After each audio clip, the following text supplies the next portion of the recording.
শুভ সকাল। এখন কটা বাজে? 8টা। আমি রেয়াজ করছিলাম।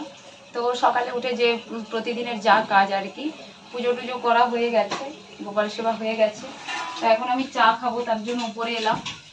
চা বসিয়েছি, লিকার চাই খাবো, আর আলু সেদ্ধ দিয়ে আজকে মুড়ি খাবো আর কি। তো যাই হোক, আমি অদিতির ব্লগ মিউজিক চ্যানেলে সবাইকে স্বাগত। প্রথমেই বলি, যারা নতুন আমার ভিডিওতে আসছেন, ক্লিক করছেন, ভিডিও দেখছেন, পুরোটা ভিডিও দেখুন। আশা করছি আপনাদের সবার খুব ভালো লাগবে। গ্রামের কীরকম আমরা জীবনযাপন করি, অনেকেই শহরে থাকেন, এই সবগুলো খুব পছন্দ করেন, গ্রামের কাজকর্ম, গ্রামের পরিবেশ। তো সেই সমস্ত ভিডিও আমি প্রতিদিনই আপলোড করি আর কি, প্রতিদিন দিই। আপনারা দেখতে থাকুন, আশা করছি ভিডিওটা ভালো লাগবে। এবং যদি আমার ভিডিও ভালো লাগে, প্রথমেই বলি, আমার চ্যানেলটাকে অবশ্যই সাবস্ক্রাইব করে দেবেন, লাইক করবেন, কমেন্ট করবেন, আর পাশে থাকা বেল আইকনটা অবশ্যই প্রেস করে দেবেন।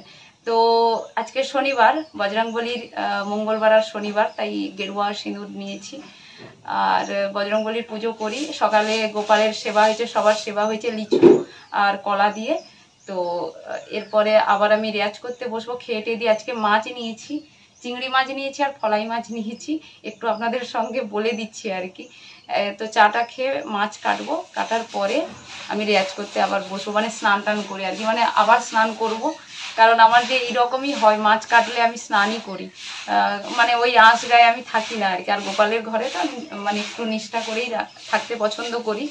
তো তারপরে গোপালকে একবার সেবা দিয়ে দেবো, তারপরে রান্না করব। আর আজকে কীর্তন নিয়েও একটু চর্চা করব, সেটা খাওয়া টাওয়ার পরে, দুপুরে বিকেলে আর কি। তো সঙ্গে থাকুন, দেখতে থাকুন।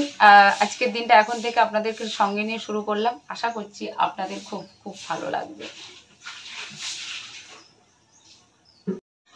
মেদিনীপুরের মানুষ তো আলু সেদ্ধ দিয়ে সকালে মুড়ি খেতে খুব ভালো লাগে, আপনারা ট্রাই করবেন।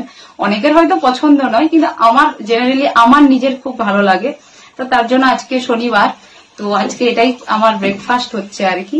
আর কিছুই করব না। মাছ নিয়েছি, ফলাই মাছ আর চিংড়ি মাছ, তো ওটা কাটবো। তো খেয়ে দিয়ে আবার একবার গোপালের মানে মাছ টাছ কেটে আর কি, স্নান করে গোপালের সেবা দিয়ে তারপরে আমি আর 1 ঘন্টা রেয়াজ করে তারপরে রান্না করব। আজকে কীর্তন নিয়ে বসবো বিকেলে, মানে আমি এইভাবে ভাগ ভাগ করে নিই আর কি। প্রত্যেকদিন যদি সমস্ত কিছু করি কিনা হয় না, গ্রন্থ আজকে পড়বো না। তো কীর্তনের চর্চাটা 3 দিন করি, সপ্তাহে 3 দিন ভাগবত গ্রন্থ, গীতা নিয়ে বসি আর কি। তো এইভাবেই আমার জীবন চলে। তো দেখুন, ওই ওষুধ খেলাম। তো তারপরে এই কালো শিলাজুর, এটাকে বলে, খুব উপকারী। আপনারা যদি পান খান, মানে সকালে আমরা শরবতটা খাই আর কি, গোপালের প্রসাদ বাতাসা দিয়ে শরবতটা যদি বাবাকেও দিয়েছি, বাবা তো খেয়ে চলে গেছে।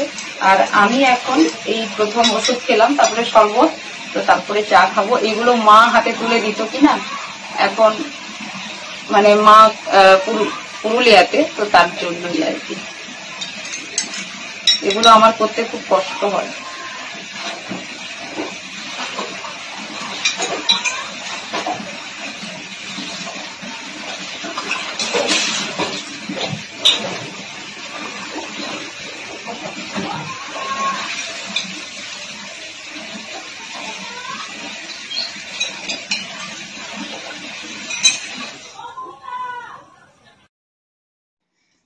তো এই যে মাছ টাছ কেটে স্নান করে এখন আলু সেদ্ধ মুড়ি নিয়ে বসছি। আমার খেতে অসাধারণ লাগে, আমি বলতে পারবো না কার কেমন লাগে।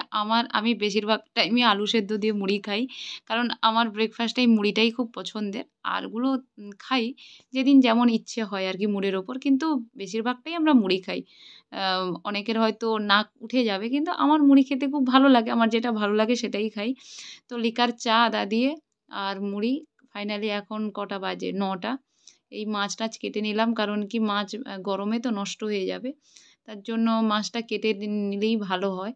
এই খেয়ে টেয়ে দিয়ে এরপরে আমি রেয়াজ করতে বসবো। আজকে শনিবারের একটু ভিডিও আপনাদের, এই সকালে আমার কি কাজ থাকে একটু আলাদা ভিডিও দিলাম। আশা করছি আপনাদের খুব ভালো লাগবে। যদি আমার ভিডিও ভালো লাগে, অবশ্যই চ্যানেলটিকে সাবস্ক্রাইব করে দেবেন, লাইক করবেন, কমেন্ট করবেন, শেয়ার করবেন। তো আজকে এটাই আর কি ভিডিও, ছোট করেই করলাম। আর আজকের এটাই রান্না, পটল ভাজা, চিংড়ি মাছের কাঁচা পেঁয়াজ শুকনো লঙ্কা দিয়ে মাখা করেছি। আমাদের তো প্রিয় এটা আর কি, চিংড়ি মাছের মাখা। আর ওই সজনে ডাঁটা আলু দিয়ে একটা তরকারি করেছি। আর বাবা চিংড়ি মাছের এই তেঁতুল টক খেতে ভালোবাসে, তার সঙ্গে ফলাই মাছও দিয়েছি। রাত্রিতে ঝাল করব মাছের। এখন বাবা টক খেতে চায় আর কি। আর গরমে আমাদের মেদিনীপুরের মানুষ প্রচুর টক খেতে পছন্দ করে। তো চলুন আজকের মতো টাটা। ভালো থাকবেন সবাই। আগামী দিন আসছি নতুন